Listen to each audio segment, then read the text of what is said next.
Estamos hablando de que ya en el Evangelio según San Marcos habíamos hablado de cómo Jesús se le presenta a dos discípulos que iban en el camino, no especifica dónde, no especifica en el lugar y no especifica muchas cosas, pero en el Evangelio según San Lucas sí se especifican muchas de estas cosas. Y vamos a darle lectura a Lucas capítulo 24, versículo 13 en adelante. Y así como vayamos leyendo el texto bíblico, vamos a estar dando la explicación de una forma progresiva, de manera que podamos ir entendiendo el texto bíblico. Y dice la palabra de nuestro Dios de la siguiente manera. Dice, he aquí dos de ellos iban en el mismo día a una aldea llamada Emaús, que estaba a 70 estadios de Jerusalén. Voy a hacer una aclaración importante. Cuando dice dos de ellos, siempre en la Biblia encontramos que para validar todo juicio, para validar toda verdad, debe estar dos o tres testigos. Eso lo encontramos en el libro de Deuteronomio, en el libro de Levítico, encontramos que a través de dos o tres testigos se valida todo testimonio. Así que van dos de ellos en el mismo día, haciendo referencia en el mismo día que precede los textos anteriores, cuando María Magdalena, Juana y María, la madre de Jacobo, y las demás habían ido a ver el cuerpo de Jesús para tratar de embalsamarlo, para dar los últimos acabados, pero vieron que estaba la tumba vacía y que los ángeles se les habían presentado y salieron corriendo a decirle a los discípulos que Jesús había resucitado, pero ellos no le habían creído. Bueno, entonces en ese mismo día ellos iban de camino nuevamente hacia una ciudad que se llamaba Emaús. La palabra Emaús nos da a entender eran aguas calientes. De hecho, la traducción correcta sería a las aguas tibias. Y eso de aguas tibias me hace recordar un texto de la palabra de Dios en el libro del Apocalipsis, que nos habla diciendo de que Dios no quiere que nosotros seamos ni fríos ni calientes. Sin embargo, parece ser que estos iban caminando por un camino tibio, o iban hacia la tibieza, por decirlo de una u otra manera, de una forma chusca. Pero cuando vemos el caminar que están haciendo ellos hacia Emaús, vemos que la actitud de ellos era un poco de incertidumbre, un poco de incredulidad. Y realmente estaban tristes grandemente. Dicen que estaban a 70 estadios de Jerusalén, es decir, estaban a 11 kilómetros de Jerusalén. Era un tiempo, una distancia que se lo podían hacer aproximadamente en una hora, hora y media. Pero al parecer ya estaban entrados en la tarde. Dice el versículo 14, e iban hablando entre sí de todas aquellas cosas que habían acontecido. ¿Qué cosas habían acontecido en esos días? Había acontecido la muerte del Señor Jesucristo. Habían visto cómo, según las Escrituras, se había habido un temblor. Habían salido justos de la sepultura. Habían escuchado los rumores de la resurrección. Las mujeres que se habían conmovido, y eso para los discípulos era un escándalo, pero también para toda Jerusalén, que había sido sacudida porque eran los tiempos de la Pascua, eran tiempos donde habían grandes tumultos y donde verdaderamente se estaba encendiendo un fuego espiritual, un fuego religioso fuertemente en esos días.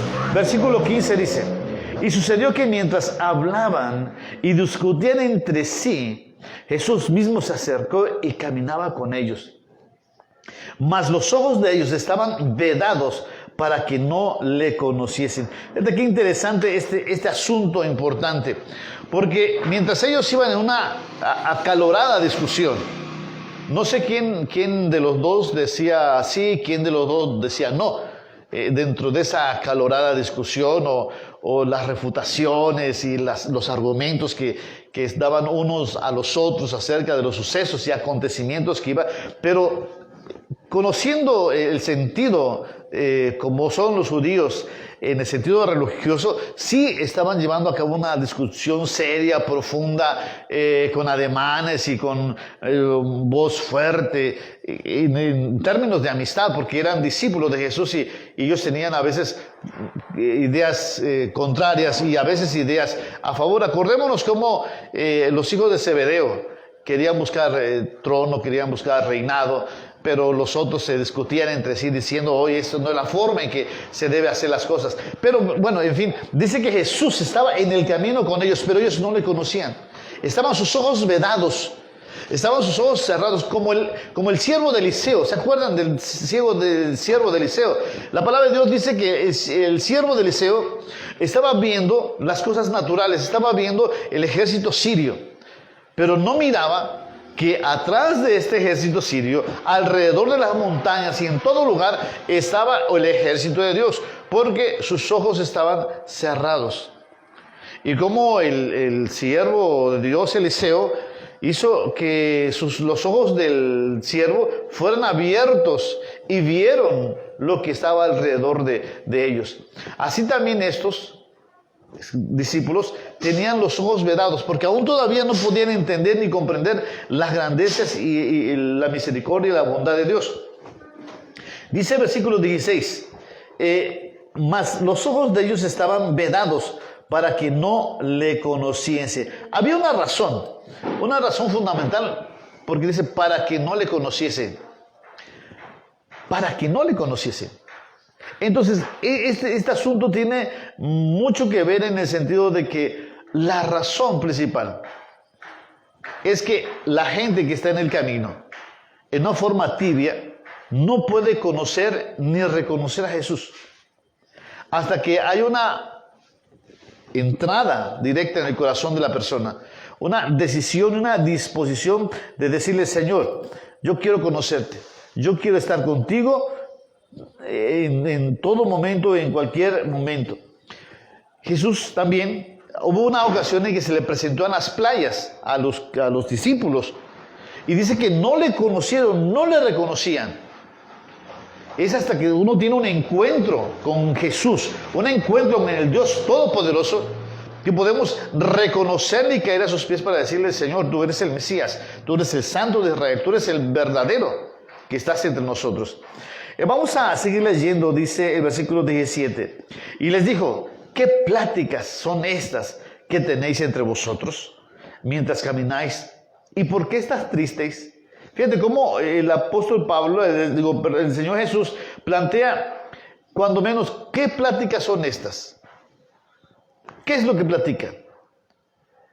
Y están en este camino. ¿Por qué platican en este camino sobre este asunto? Y la respuesta, ¿y por qué estás tristes? ¿Por qué? ¿Cuál es el semblante de tu corazón y de tu alma? Precisamente de esto es que vamos a tratar. Cómo Dios cambia nuestra tristeza en gozo. ¿Cómo cambia el Señor nuestra tristeza? O tal vez nuestra ignorancia en luz y resplandor de la gloria de Dios. Y precisamente en esta respuesta que dan los discípulos en el versículo 17, le plantea este dicho. Y les dijo, el 18, respondiendo uno de ellos, que se llamaba Cleofas. Fíjate qué interesante también el nombre de Cleofas. Aunque muchos no saben realmente qué significa, la palabra Cleofas puede ser un término griego que significa el que está viendo la visión, o el que está viendo la revelación. Muchos le llaman la revelación del Padre. Pero es significativo que la palabra Cleofas es el que esté dando una respuesta. Déjame decirte que Cleofas aparece también en el Evangelio según San Juan, en el capítulo 19, donde se encuentra precisamente el texto donde dice que estaba junto a la cruz Jesús, su madre, la hermana de su madre, María, mujer de Cleofas, y María Magdalena. Entonces, al parecer, Cleofas era un discípulo muy distinguido, muy amado. De hecho, las mujeres, en este caso la mujer de Cleofas, pues de su esposa, o puede ser su mamá, porque a veces mujer se le llama en forma indefinida, puede ser hija, puede ser madre, puede ser esposa. Pero consideremos que sea la esposa de Cleofas. En el sentido de que cómo Dios se acerca a las mujeres. Las mujeres son las primeras que estuvieron en la crucifixión de Jesús, al frente. Y si al caso, el discípulo amado. De ahí todos los discípulos estaban de lejos. Segundo, fueron las mujeres las que fueron hacia el sepulcro para querer sepultar a Jesús. Pero fue José de Arimatea y Nicodemo quienes entraron y prepararon el cuerpo de la sepultura del Señor Jesucristo. Pero fueron también las mujeres las primeras en ver las evidencias de la resurrección, porque Cristo se les presentó. Fueron las primeras que dieron testimonio de Jesús. Las mujeres van al frente. Fíjate qué interesante. Y en este caso estaba Cleofas, uno de los discípulos que también había conocido y era conocedor de todos esos eventos.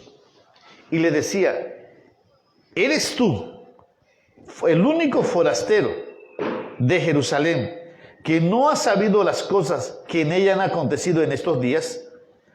Recordemos que eran tiempos de Pascua. Se arremolinaba la gente en Jerusalén. Y la gente, excepto los extranjeros que no sabían por qué celebraban tantas festividades, y aunque lo supieran, pues no estaban tan apegados a esas fiestas. Entonces le decía, tú eres el único forastero, o sea, no eres de Jerusalén, no conoces las cosas que han pasado. Recuerda que aquí hubo la muerte de Jesucristo, vieron el bullicio de la resurrección. ¿Y acaso tú no lo sabes?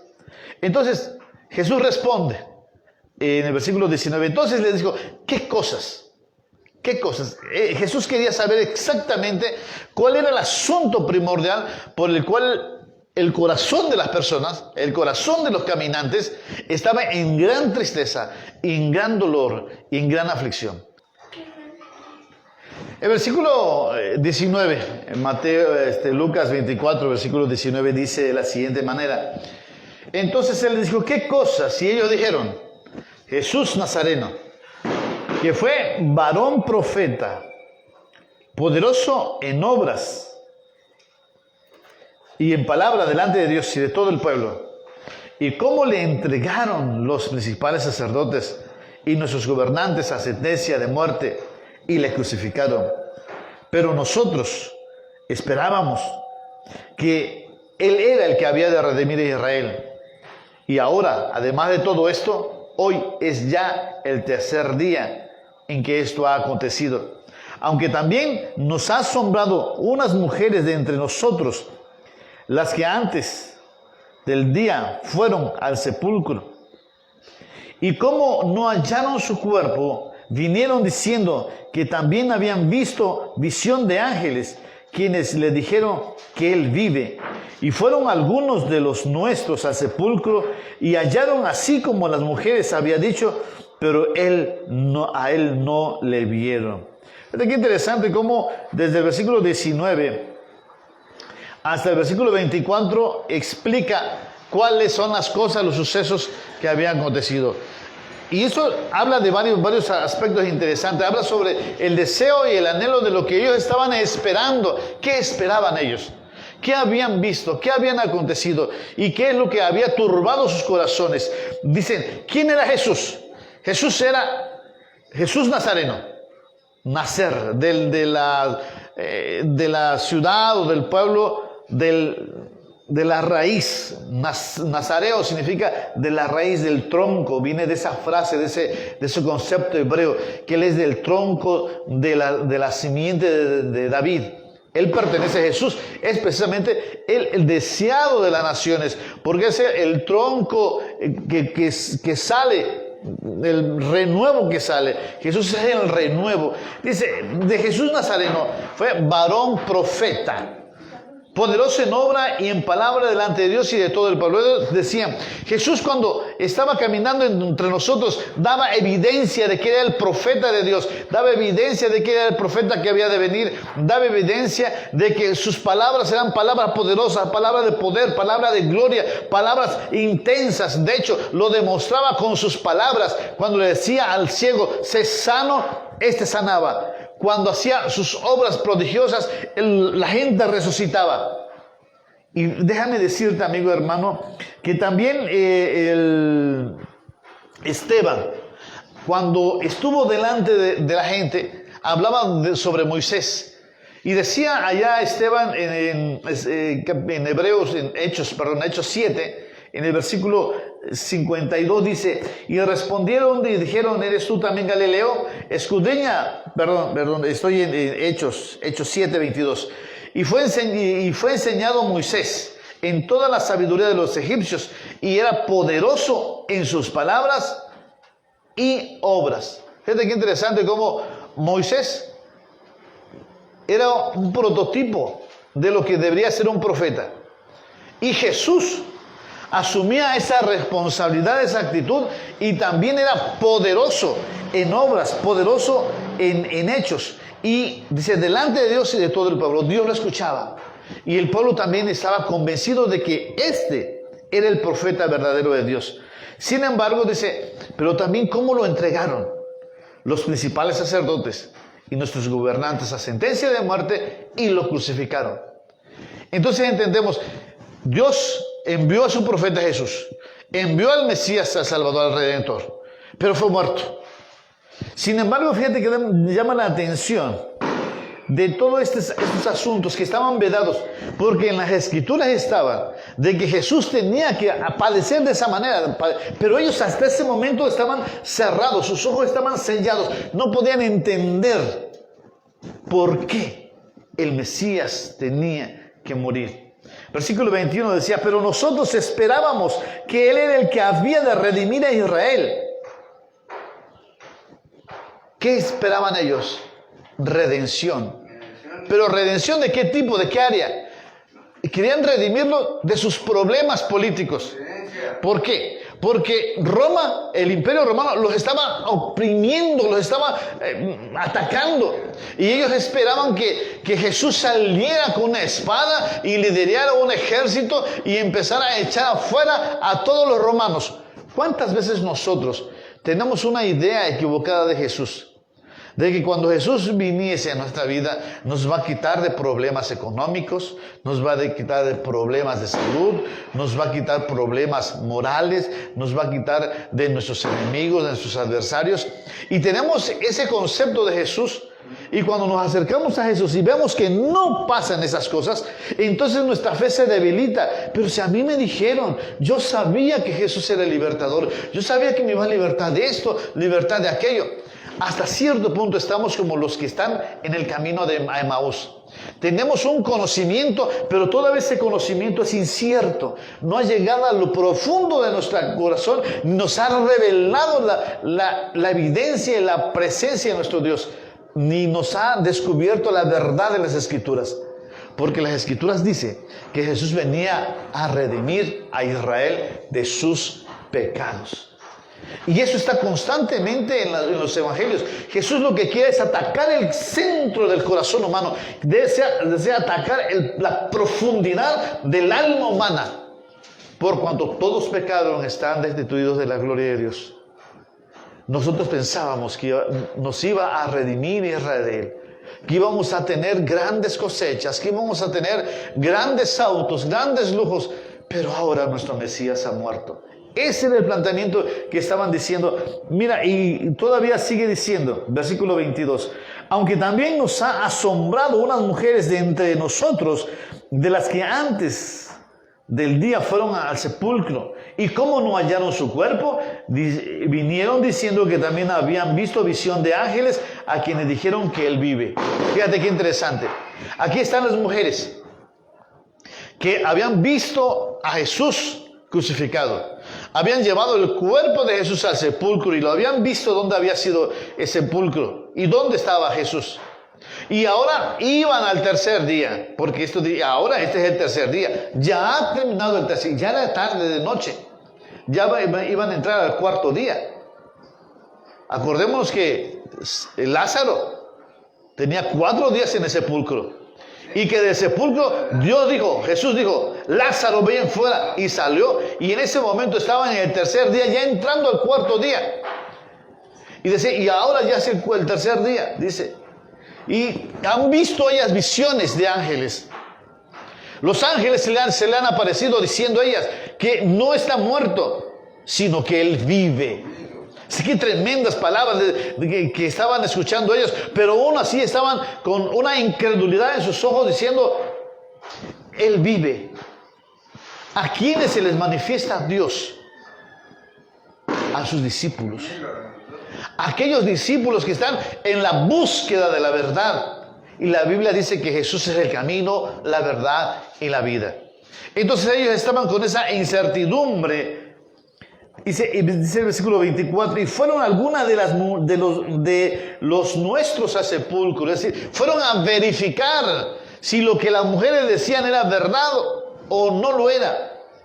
Y hallaron así como las mujeres habían dicho. Pero a él no le vieron.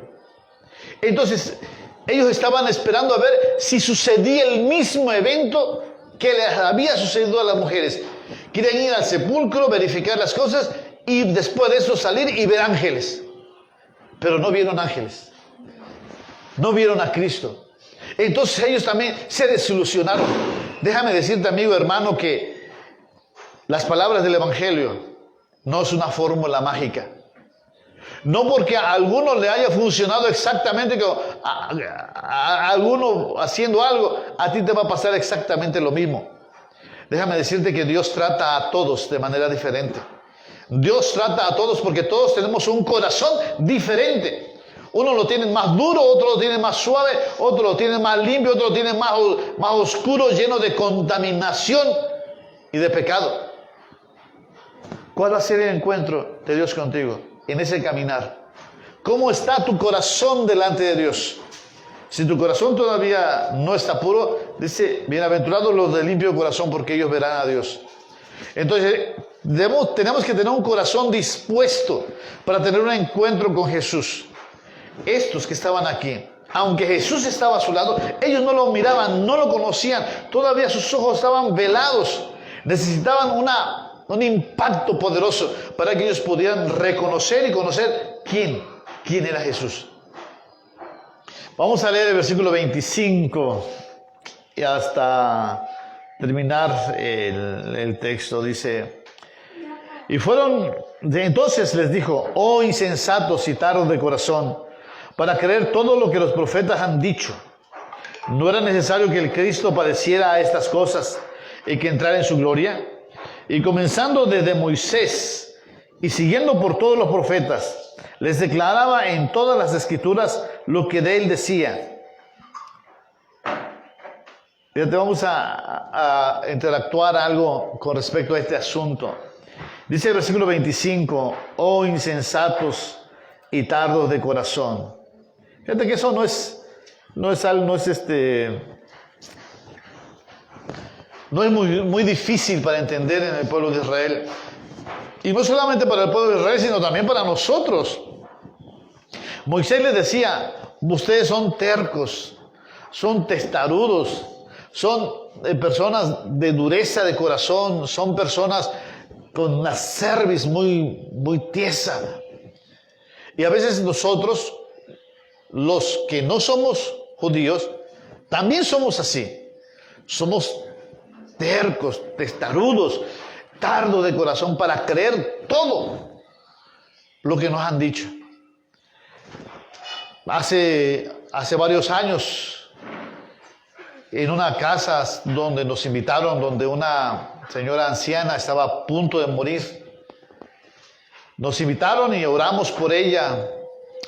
Y la viejita nos decía, vuelvan otra vez. Y volvíamos a su casa una y otra vez.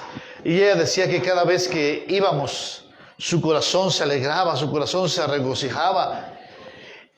Y empezaba a comer porque ella ya no comía, ya la estaban dando por muerta. Y resulta que al pasado la semana ya no la vimos acostada, la vimos sentadita, con gozo y con alegría. Y nos permitió llegar a esa casa una y otra vez. Y nos dijo, cuando yo me sienta fuerte, quiero ser bautizada. Tenía 87 años. Y a la edad de 87 años se bautizó. Nos invitó a una comida y celebramos con gusto y con alegría de corazón. La casa donde estaba nuestra hermana era la casa del yerno y de su hija. Y nos dijo, yo me regreso a mi tierra, pero me voy con gozo y con alegría porque me he bautizado, he encontrado al Señor y me ha sanado y me ha restaurado. Pero sabes, que a la vuelta de esa despedida, el padre de familia me mandó a llamar y me dijo, le agradezco mucho que haya venido a orar por mi suegra. Le agradezco mucho que haya venido a estar con nosotros. Pero le pido por favor que ya no vuelva a esta casa.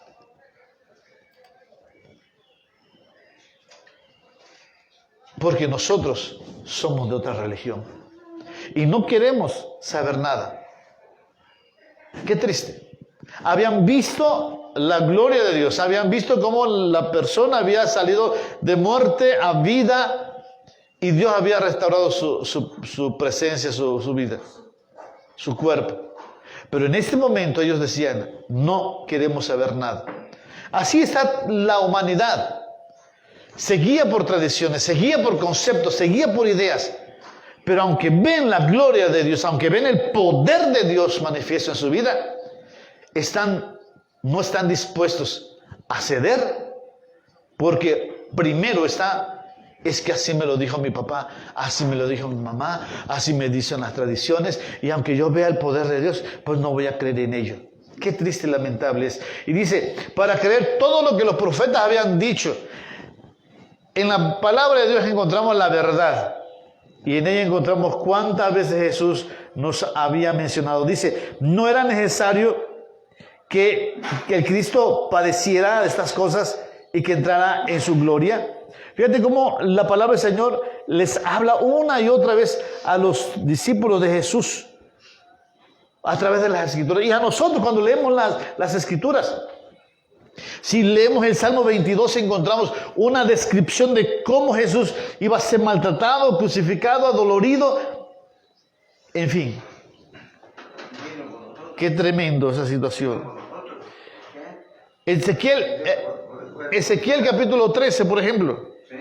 Versículo 7 dice, levántate, oh espada, contra el pastor y contra el hombre, compañero mío, dice Jehová de los ejércitos. Y hiere al pastor y serán dispersas las ovejas, y haré volver mi mano contra los pequeñitos.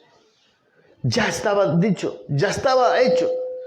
El pastor, yo soy el buen pastor que mi vida da por las ovejas, iba a morir.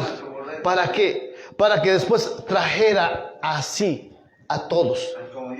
Mira lo que la palabra del Señor nos habla diciendo de una manera poderosa, de una manera grande, de cómo Jesús en su misericordia nos habla diciendo de que Él tenía que padecer estas cosas. Vamos por ejemplo a Isaías capítulo 53, que nos habla sobre el poder del Señor, el poder y la majestad de Dios, ¿no? Despreciado y desechado entre los hombres, varón de dolores, experimentado en quebrantos, y como que escondimos de él el rostro, fue menospreciado y no lo estimamos. Ciertamente llevó nuestras enfermedades y sufrió nuestros dolores, y nosotros le tuvimos por azotado, por herido de Dios y por abatido.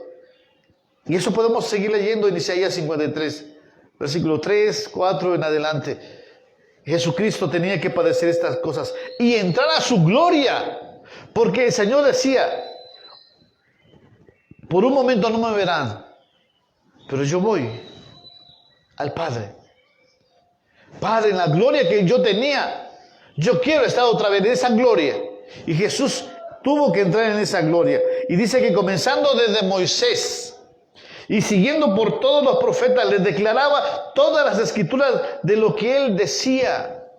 Jesús le dijo una vez a los judíos: ustedes escudriñáis las escrituras y en ellas buscáis la vida eterna, pero ellas son las que dan testimonio de mí. En las escrituras están escrito que Jesús es el Mesías, el Salvador y el Redentor. Y sin embargo va a haber un tiempo donde se buscarán falsos Mesías, falsos Cristos, y dirán: yo soy el Cristo, y a muchos engañarán. Es triste y lamentable, pero esto de que estaban en el camino, estaban asombrados y azorados porque aún no habían entendido las escrituras.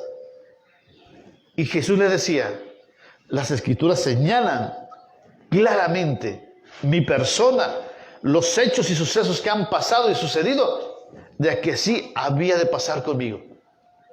Dice la escritura aquí en el versículo 28: y llegaron a la aldea donde iban, es decir, a Emaús. Y él hizo como que iba más lejos. Es que es algo interesante porque la meta de los hombres es llegar a un destino. Y Jesús dice: pero yo quiero ir más lejos todavía. No, quédate aquí con nosotros. Porque dice el versículo 29, mas ellos le obligaron a quedarse, diciendo, le obligaron a quedar. Imagínate, ¿cómo es que le obligaron a quedarse? Es decir, fueron en contra de lo que Jesús estaba diciendo, aunque no sabían que era Jesús. Jesús decía: yo voy a ir más adelante. No te vamos a permitir que te vayas para allá.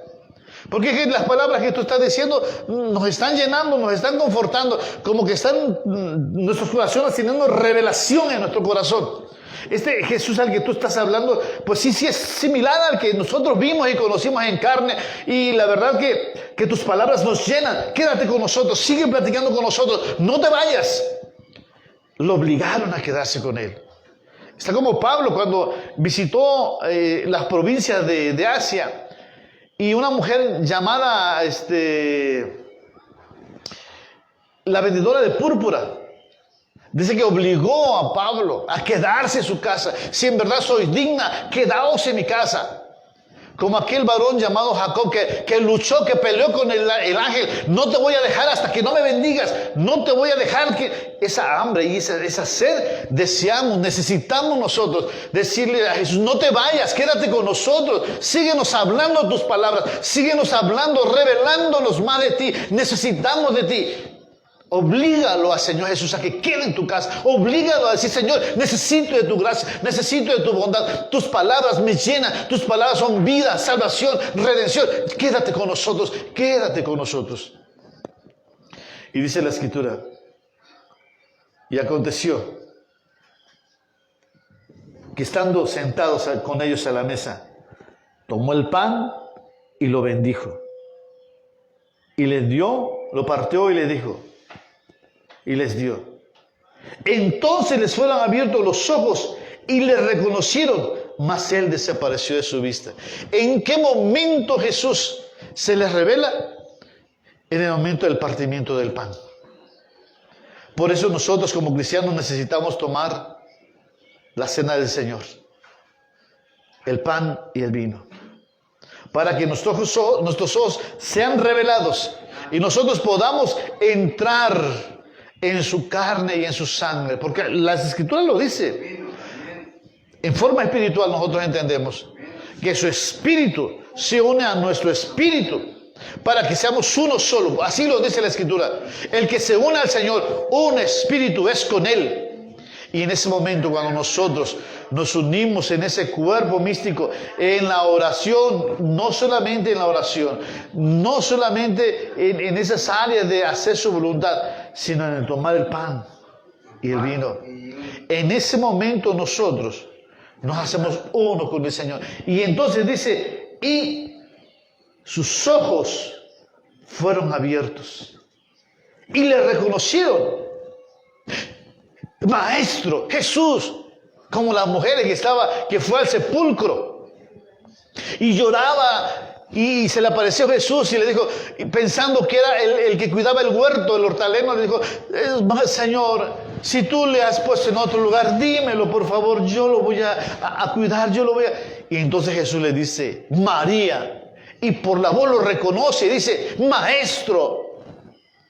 Fíjate cómo por la voz lo reconoció, dijo: Maestro.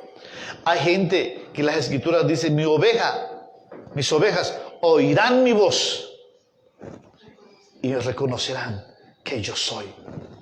Otros, por medio de este acto maravilloso de la cena del Señor, entienden, estoy en el Maestro y estoy unido en el Maestro y le veremos.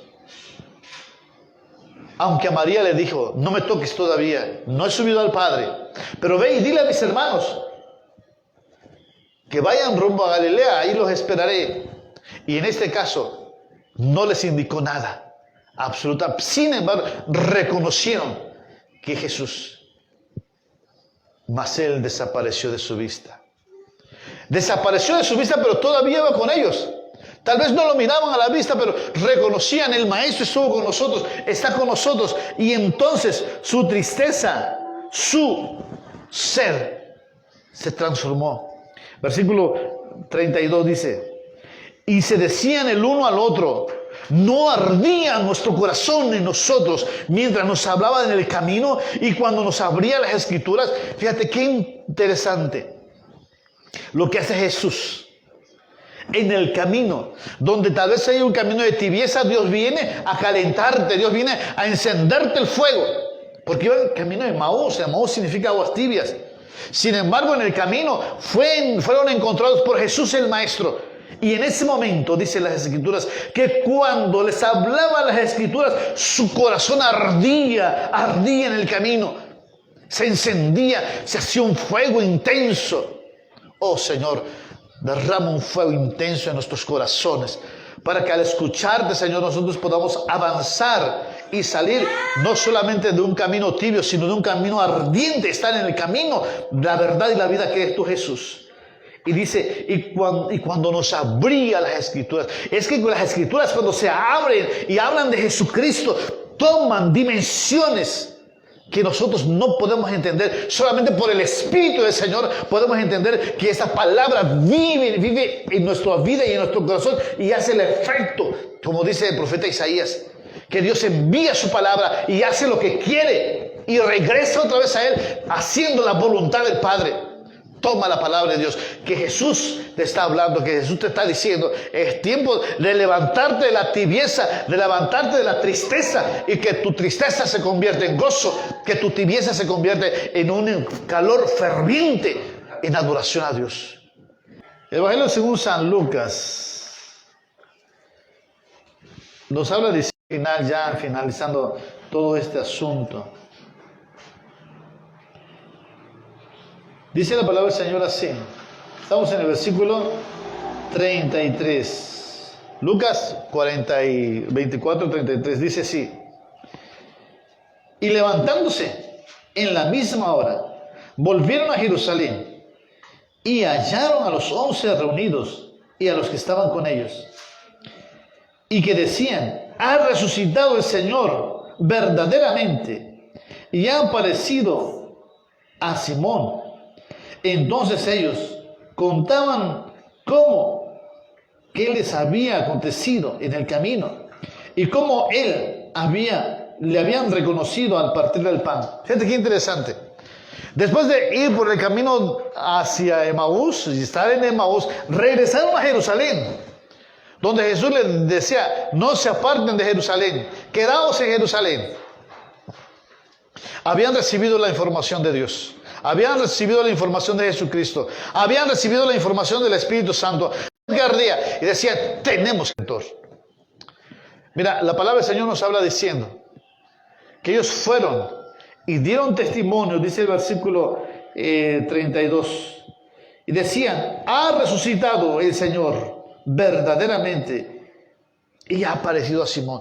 Mientras unos daban testimonio, los otros daban testimonio también diciendo, uno decía, ha resucitado el Señor Jesús. Sí, ha resucitado. ¿Y cómo? Pues ha aparecido a Cefas. Pues a nosotros también. Y vamos a ver que hay coincidencia en nuestro testimonio con el testimonio de otras personas.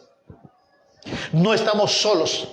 No estamos locos al decir Jesús vive. Y hemos tenido visiones y revelaciones de Dios en nuestra vida. Y otro dirá, pues a mí también el Señor me ha hablado. El Señor a mí me ha dicho. Déjame decirte, amigo y hermano, Dios vive y sigue hablando hoy, no solamente por las Escrituras, Las Escrituras es la verdad profética más segura. Pero también Dios te sigue hablando en sueños, en visiones, para revelarte a ti personalmente su poder y su gloria y su majestad. Para decirte a ti, yo vivo y estoy pendiente de ti. No es una cuestión teológica de teólogos decir, no, esas cosas no sirven, no es cierta la visión, no es cierta la revelación. No, Dios vive y te habla a ti personalmente, te enciende el fuego de tu corazón y también te hace ver visiones de ángeles, visiones de Él, revelaciones de Él, para indicarte que el camino es Jesús. Ninguna visión, ninguna revelación, ni un ángel te va a desviar del camino que es Jesús. Y si te desvía, eso no es de Él. Pero Cristo sigue aún revelándose para que el hombre y la mujer salga de su tibieza y vuelva nuevamente al lugar donde arde el poder de Dios. Dios quiere que tú seas un carbón encendido del altar de Dios. Dios anda buscando hombres y mujeres que estén dispuestos para adorarle y buscarle. Así que en esta hora, en el nombre de Jesús, yo te invito a que hagas ese recorrido. Encuentres a Jesús, Jesús se encuentra contigo. La revelación de la palabra vuelva a tu corazón, a tu vida. Que la palabra del Señor encienda tu corazón y des testimonio de que Jesús vive y vive para siempre. Padre, en el nombre precioso de Jesús nos acercamos delante de tu presencia. Derrama tu gloria, tu poder en este día sobre nuestras vidas. Enciende nuestros corazones, Padre. No pases de nosotros. Quédate en casa, Señor. Quédate en casa. Mi corazón es una casa que te anhela y que te sirve y que te desea. Mi casa ahora se convierte en templo de Dios. Mi corazón se convierte en un lugar en tu estrado, Señor. Siéntate en nuestro corazón, Señor Jesús. Siéntate. Señoréate, Señor, en todo nuestro ser, en nuestro espíritu, alma y cuerpo.